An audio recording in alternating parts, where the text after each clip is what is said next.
నమస్తే కిరణ్ టీవీ భక్తి ప్రేక్షకులకి స్వాగతం. ప్రస్తుతం మనతో పాటు ఉన్నారు ప్రముఖ ఆధ్యాత్మికవేత్త శ్రీ విద్యా ఉపాసకులు జయప్రద మేడం గారు. నమస్తే అమ్మా. నమస్తే అండి. శ్రీమాత్రే నమః. శ్రీమాత్రే నమః. అమ్మ, మనం చేస్తున్న నక్షత్ర సిరీస్కి అయితే మధ్యలో కొంచెం గ్యాప్ వచ్చిందమ్మా, కానీ ఇప్పుడు అయితే మనం కంటిన్యూ చేద్దాము. ఎందుకంటే చాలామంది పాజిటివ్గా కామెంట్స్ కూడా బాగా పెడుతూ వచ్చారు. సేమ్ మేము ఇలాగే ఉంటాము, చాలా బాగా చెప్తున్నారు అని చెప్పి చాలామంది మీ నెంబర్కి కాల్స్ కూడా కింద అడుగుతూ ఉన్నారు కూడా కామెంట్ సెక్షన్లో, ఎలాగ కాంటాక్ట్ చేయాలి మేడంని అని చెప్పి. సో అందులో భాగంగా మనం పునర్వసు నక్షత్రం దాకా చెప్పేసుకున్నాం అమ్మ. ఇప్పుడు వచ్చేసి పుష్యమి నక్షత్రం గురించి మాట్లాడుకుందాం. ఈ పుష్యమి నక్షత్రం వారి గుణగణాలు ఎలా ఉంటాయి, వారి జీవితం అనేది ఎట్లా ఉంటుందంటారు, వాళ్ళు అభివృద్ధి పదంలో వైపుకి వెళ్ళాలి అంటే ఎట్లాంటివి చేసుకోవాలి అంటారు, వాళ్ళకి ముఖ్యంగా ఏవి సూట్ అవుతాయి, ఏ ప్రొఫెషన్ అయితే వాళ్ళు రాణిస్తారో తెలియజేయండి అమ్మా. తప్పకుండా. పుష్యమి నక్షత్రం అనేది ఏంటంటే ఒక మంచి నక్షత్రం అని చెప్పచ్చు.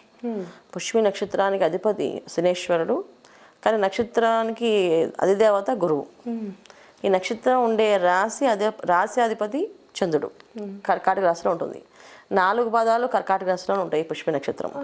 సో కర్కాటక రాశి వారి అంటే మనకి ఏంటంటే చంద్రుడు ఒక స్వభావం అంటే మనసు ప్రశాంతంగా ఉంచుకునే తత్వం ఉన్నవాళ్ళు అన్నమాట వీళ్ళు. ఏది ఎలా అయినా ఉండనివ్వండి, మనసు ప్రశాంతంగా ఉంచుకుంటే అదృష్టవంతులు అనవచ్చు వీళ్ళు. అయితే ఏంటంటే మనసు ప్రశాంతంగా ఉంటుందా ఉండదా అనేది కొన్ని లగ్నాలకి మారుతుంటుంది.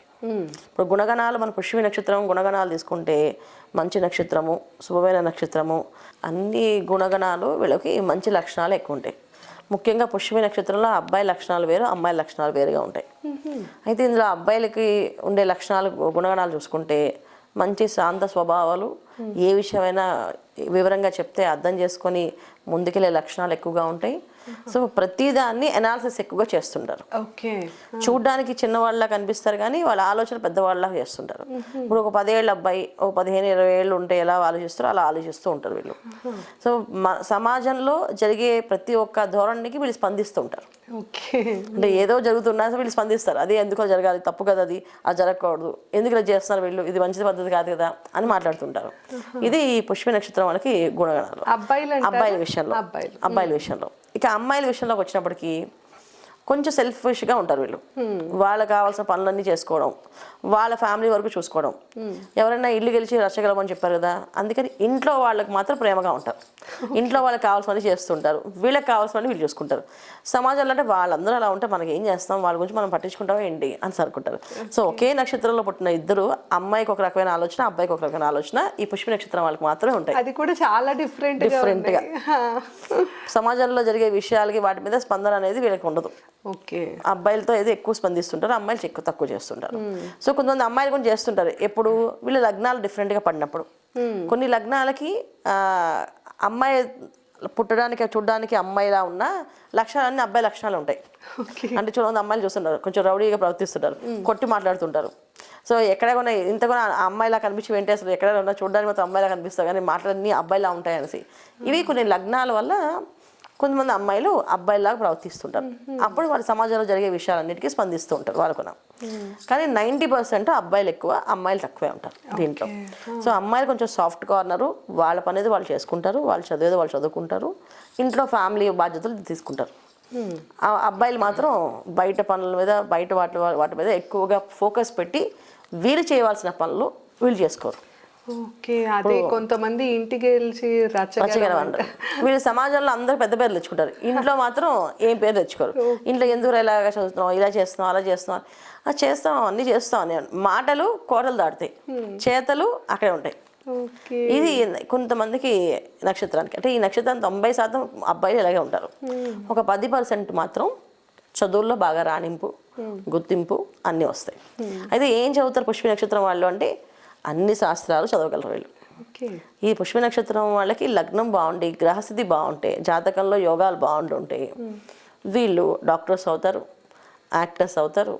తర్వాత ప్రొఫెషనల్ రంగాల్లో రాణింపు ఉంటుంది వీళ్ళకి. ప్రొఫెషనల్ రంగాలు అంటే మనం డాక్టర్స్ తీసుకోవచ్చు, ఐఐటికి తీసుకోవచ్చు, మన అడ్వకేట్స్ తీసుకోవచ్చు. ఎనీథింగ్ ప్రొఫెషనల్గా చేసే వ్యాపారాలు కానీ, ప్రొఫెషనల్గా ఉండే విషయాలు కానీ ఇండిపెండెంట్గా చేసుకోవాలి తత్వం ఎక్కువగా ఉంటుంది. అంటే ఎక్కువ బిజినెస్లో ఉంటారంటారా జాబ్స్ కన్నా? ఎక్కువ బిజినెస్లు చేస్తారు. ప్రొఫెషనల్గా ఎక్కువ బిజినెస్లు, సొంత వ్యాపారాలు, ఇంటికి సంబంధించిన వ్యాపారాలు అంటే అంటే వంశపారంపర్యంగా వచ్చిన వ్యాపారాలు ఉంటాయి కదా, కుల వృత్తులు, అలాంటివన్నిట్లో వీళ్ళు మంచి రాణింపు గుర్తింపు ఉంటుంది. కానీ ఇప్పుడున్న నక్షత్రాలు కలియుగంలో ఇప్పుడు ఆ నక్షత్రం ఆ లక్షణాలు అన్నీ ఉన్నాయా అంటే 90% లేవని చెప్పాలి. ఓకే, 10% ఉంటాయి. సో నక్షత్రానికి ఉండే గుణగణాలు అవి.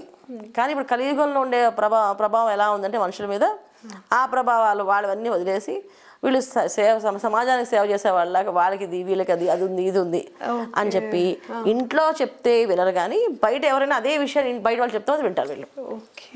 అదే ఇంట్లో చెప్పి ఎవరైనా బాగుపడరా, నువ్వు ఇలా చేసుకురా అంటే మీరు చెప్పేది నాకు నచ్చలేదు, నేను చేయను అని చెప్పి మాట్లాడతారు. అదే మాట బయట వాడు ఎవరైనా రోడ్డు మీద పోయి చెప్తే వీరి ఇంట్లో అన్ని పనులు చేస్తారు.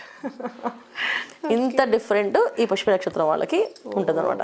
వీళ్ళ జీవితంలో అంటే ఇప్పుడు ఫ్యామిలీ పరంగా అయితే ఓకే ఇట్లా నెగిటివ్గా ఉంటారు అన్నారు, అలానే ఓకేనా భార్యాభర్తల మధ్య సఖ్యత ఇవన్నీ బాగానే ఉంటాయమ్మా? జనరల్గా ఏంటంటే భార్యాభర్తల మధ్య అన్యోన్య దాంపత్య జీవితం తక్కువే ఉంటుంది.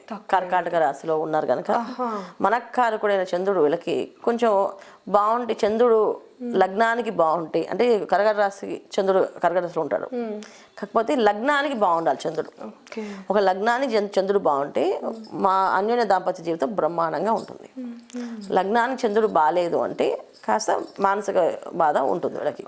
అది దాంపత్య జీవితం అవ్వచ్చు, లేదా అన్నదమ్ముల విషయంలో అవ్వచ్చు, అక్కచెల్లెల విషయంలో అవ్వచ్చు, లేదా బయట వాళ్ళ విషయంలో అవ్వచ్చు. ఇదన్నీ కూడా ఏంటంటే లగ్నాన్ని డిపెండ్స్ ఆన్ ఉంటుంది. రిలేషన్స్ ప్రాబ్లం ఉంటుంది. ఇప్పుడు ఇదే కదా, ఇల్లు గెలవలేరు వీళ్ళు, బయట రచ్చగలుస్తారని చెప్పేసి ఇంట్లో అంటే మనకు బంధువులు వస్తారు, భార్య భర్తలుంటే భర్త భార్య వస్తారు, పిల్లలు వస్తారు, ఇంకా అమ్మ నాన్న వస్తారు, అందరూ వస్తారు. సో ఇంట్లో వాళ్ళకంటే బయట వాళ్ళకి ఎక్కువగా వాల్యూస్ ఇస్తారు. బయట వాళ్ళు చెప్పే మాటలు గొప్ప వాళ్ళగా ఫీల్ అయిపోతారు వీళ్ళు.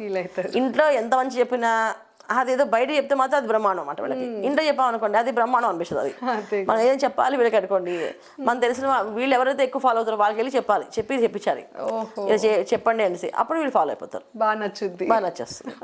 సో వాళ్ళ ఉద్దేశం ఏంటంటే మేము చాలా తెలివైన వాళ్ళవి, ఇంట్లో వాళ్ళకంటే మేము తెలివైన వాళ్ళవి, ఇంట్లో వాళ్ళు మేమే కాపాడుతున్నాం, వాళ్ళు గొప్పగా ఫీల్ అవుతారు, ఇంట్లో వాళ్ళకి వీళ్ళు తెలియక వీళ్ళు అదే బావిలో ఉంటారు వీళ్ళు, మనమైతే అన్ని తెలుసు మనకి అని చెప్పి వీళ్ళు ఆ మూడ్లో ఉంటారు ఎప్పుడు కూడా. వీళ్ళ సంతానం పరంగా ఎలా ఉంటుందంటారు? సంతానం అందరికీ బాగుంటుంది అన్న. పుష్య నక్షత్రం గురు నక్షత్రం అంటే గురువు అధిపతి ఈ నక్షత్రానికి. నక్షత్రానికి అధిదేవత శనేశ్వరుడు ఉన్నప్పటికీ కూడా గురువు సంబంధించిన నక్షత్రం అంటది. అందువల్ల ఏంటంటే సంతాన భాగ్యం బాగుంటుంది వీళ్ళకి. ఈ 2026 ఎట్లా ఉందమ్మా వీళ్ళకి? 2026 కొంచెం కష్టకాలం, కొంత మాయ భ్రాంతిలో పడ్డం, కొంచెం మాయకి ప్రలోభాలకి దూరంగా ఉంటే ఈ నక్షత్రం వాళ్ళకి అదృష్టవంతులు చెప్పచ్చు. సో మాయలో పడకూడదు, ప్రలోభాలకు పడకూడదు. అంటే ఏంటంటే మాయ అంటే ఏంటంటే ఇప్పుడు వ్యాపారం చేస్తే ఇంత రాణింపు, ఇంత గుర్తింపు ఉంటుంది, ఇంత డబ్బు పెట్టదు అంటే సహజంగా ప్రాక్టికల్గా ఆలోచించాలి. నిజంగా వ్యాపారం అంత ఎక్స్పీరియన్స్ వీళ్ళకి ఉందా, సో నేను ఇంత డబ్బు పెడతా అంత నిజంగా అంత రిటర్న్స్ వస్తాయా, ఇలా జరుగుతుంది. ప్రాక్టికల్గా కొంచెం వీళ్ళు ఆలోచించాలి. ఏదో ఊహలో తేలిపోయి నిజంగా అయిపోతుంది, బ్రహ్మాండంగా అయిపోతుంది అంటే మాయలో పడి ఇబ్బంది పడినట్టే. ఎందుకంటే వీళ్ళకి కుంభరాశిలో రాహు ఉన్నాడు. సో దానివల్ల ఏంటంటే కొంచెం ఎఫెక్ట్ అనేది ఎక్కువగా ఉంటుంది. సో అష్టమ రాహు కదా, కొంచెం మాయలో పడేయచ్చు, ఇబ్బంది పడవచ్చు, ప్రలోభాల్లో పడవచ్చు వీళ్ళు. డిసెంబర్ దాకా ఆయన మారడు, డిసెంబర్ తర్వాత మారుతారు. సో డిసెంబర్ అంటే ఆల్మోస్ట్ మనకి ఇయర్ ఎండింగ్ అయిపోతుంది. ఈ 2026లో వ్యాపారాలు చేసే వాళ్ళు మాత్రం కొంచెం జాగ్రత్తగా ఏ దేంట్లో పెట్టుబడులు పెట్టినా ఆ పెట్టుబడులకి ఆలోచించి పెట్టాలి. మిగతా ఉద్యోగస్తులకి వ్యాపారస్తులకి కాస్త కష్టం అది నడుస్తుంది. ఇంకొంచెం బద్ధకం, కాస్త కష్టము, డబ్బులు వచ్చే దగ్గర 10 రూపాయలు రావాల్సిన ప్లేస్లో రూపాయి రావడం, ఇవి జరిగే అవకాశాలు ఉన్నప్పటికీ వీళ్ళు పొద్దున్నే నిద్రలేచి కాస్త సూర్యోదయానికి సూర్య నమస్కారాలు చేసుకుంటూ సూర్యోదయం పూర్వం నిద్ర లేవడం వల్ల వీళ్ళు ఆ బాధ నుంచి బయటపడే అవకాశం ఉంటుంది. ఓకే, వీళ్ళకి కలిసి వచ్చే రంగు కానీ నెంబర్ ఇట్లా ఉంటాయమ్మా? ఉంటుంది. వీళ్ళు కలిసి వచ్చే రంగు ఎక్కువ తెలుపు రంగు కలిసి వస్తుంది.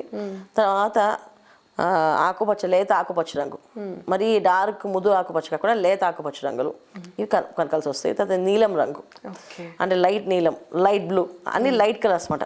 సో లైట్ కలర్స్ ఏవైనా సరే వీళ్ళు కలిసి వస్తాయి. జనరల్ పుష్య నక్షత్రం కదా, శని భగవాన్ కదా, బ్లాక్ బాగా కలిసి వస్తాయి అనుకుంటారు. బ్లాక్ కలిసి రాదు. ఎందుకంటే రాశి నక్షత్రం ఉన్నప్పటికీ రాశాధిపతి ఎవరో చూడాలి. ఓకే. ఆహా. ఎందుకంటే ఆ నక్షత్రం ఉండే ప్లేస్ ఇప్పుడు ఇంటి ఓనరు మనకి అద్దెకి ఇల్లు ఇచ్చారు అనుకోండి, ఇంట్లో మనం ఉంటాం, కానీ ఈ ఇంటికి సంబంధించిన ఓనర్ అయితే ఒకరు ఉంటారు కదా, అవును, మెయిన్. మెయిన్ ఆయనే కదా. సో ఆయన సంబంధించిన పనులు మనం చేయాలి కొన్ని. ఇప్పుడు ఇల్లు నాది, నేను పగలు కూడా చేసుకుంటే నన్ను ఒప్పుకోరు కదా. కాదు. అలాగా నక్షత్రానికి శని భగవాన్ అధిపతి కనుక నేను బ్లాక్ వేసుకోవచ్చు, డార్క్ బ్లూ వేసుకోవచ్చు అంటే అలా కాదు. రాసాధిపతి చంద్రుడు వీళ్ళకి, అందుకని లైట్ కలర్సే వాడాలి వీళ్ళు. ఓకే. అందుకని వీళ్ళ లక్కీ కలర్స్ అవి. లక్కీ డేట్ వచ్చేసి లక్కీ డేట్స్ వీళ్ళకి అన్ని ఏంటంటే వాళ్ళ పుట్టిన తేదీ దగ్గర చూసుకోవాలన్న. నక్షత్రానికి ఇప్పుడు లక్కీ డేట్స్ ఉండవు. ఇప్పుడు డేట్ ఆఫ్ బర్త్ కాంబినేషన్ బట్టి ఉంటుంది డేట్స్. అంటే పుట్టిన డేట్స్ 2వ నెంబర్లో పుట్టారు, అప్పుడు వాళ్ళకి కొన్ని లక్కీ నెంబర్స్ ఉంటాయి. పుష్మి నక్షత్రం 1వ నెంబర్లో పుట్టారు, వాళ్ళకి కొన్ని నెంబర్స్ మారుతాయి. పుష్మి నక్షత్రం 8వ నెంబర్లో పుట్టారు, వాళ్ళకి నెంబర్లు మారుతాయి. ఓకే. ఏ రత్నం ధరించవచ్చు అంటారు? రత్నమే మళ్ళీ లగ్నం వేసి చూసుకోవాలి. నక్షత్రానికి మామూలుగా అయితే మనం నీలం వేసేసుకొని చెప్తారు. ఇప్పుడు పుష్ప నక్షత్రానికి నీలం స్టోన్ పెట్టుకుంటారు. మీరు బ్లూ సఫైర్ పెట్టుకోండి, మయూరు నీలం పెట్టుకోండి, ఇంద్ర నీలం పెట్టుకోండి అని చెప్తారు. కానీ ఆ పెట్టుకునేటప్పుడు లగ్నం ఏమైంది చూడాలి. ఓకే. లగ్నాధిపతి బట్టి మన జీవితం. ఇప్పుడు మన కథ జన్మలో చేసుకున్న పాపం పుణ్యాలు ఉంటాయి. పుణ్యరాశి పాపరాశి. సో పాపరాశి ఏముందో అదే లగ్నం పడుతుంది మనకి. పుణ్యరాశి ఏది ఉందో అది లగ్నం పడుతుంది. సో దాన్ని బట్టి ఆ లగ్నానికి వీళ్ళు ఏమయ్యారు, శనేశ్వరుడు ఎక్కడున్నాడు అంటే నక్షత్రాధిపతి ఎక్కడున్నాడు, సో వీళ్ళకి అతను ఏమవుతాడు. ఒక ఫేవర్ అయితే పర్లేదు, అన్ఫేవర్ ఉంటే అప్పుడు మనం పెట్టుకోవాలి అట్లా. ఓకే. దైవారాధన అయితే సూర్య నమస్కారం కంపల్సరీగా. సూర్యోదయం పూర్వం నిద్ర లేవడం, సూర్య నమస్కారం చేయడము, పెద్దవాళ్ళ దగ్గర ఎదిరించకుండా వాళ్ళు చెప్పినట్టు ఒబీడియంట్గా నచ్చినా నచ్చకపోయినా అలాగే అని ఒక మాట అంటే వీళ్ళ అదృష్టం. వీళ్ళ కింద పని చేసే వాళ్ళు హీనంగా మాట్లాడకూడదు, కానీ వీళ్ళు మాట్లాడరు. వీళ్ళు సమాజ సేవ ఎక్కువ చేస్తుందా, అలాంటి వీళ్ళు అసలు ఆ కింద పని చేసే వాళ్ళ అసలు మాస్ వాళ్ళతో ఎక్కువ ఉంటారు వీళ్ళు. ఇంట్లో వాళ్ళు మాట వినరు, అసలు ఇంట్లో పెద్దవాళ్ళని గౌరవిస్తే చాలు వీళ్ళు అదృష్టవంతులు అయిపోతారు అంతే. ఓకే అమ్మా. సో విన్నారు కదా, పుష్యమి నక్షత్రం గురించి అయితే ఈ వీడియోలో చాలా విషయాలు తెలుసుకున్నాము. ఇంకా మీరు ఎలాంటి సమస్యతో ఇబ్బంది పడుతున్నా కూడా కింద మేడం నెంబర్ ఇస్తున్నాము, తప్పకుండా కాంటాక్ట్ అవ్వచ్చు. ధన్యవాదాలు. నమస్తే. నమస్తే అమ్మా. శ్రీమాత్రే నమః.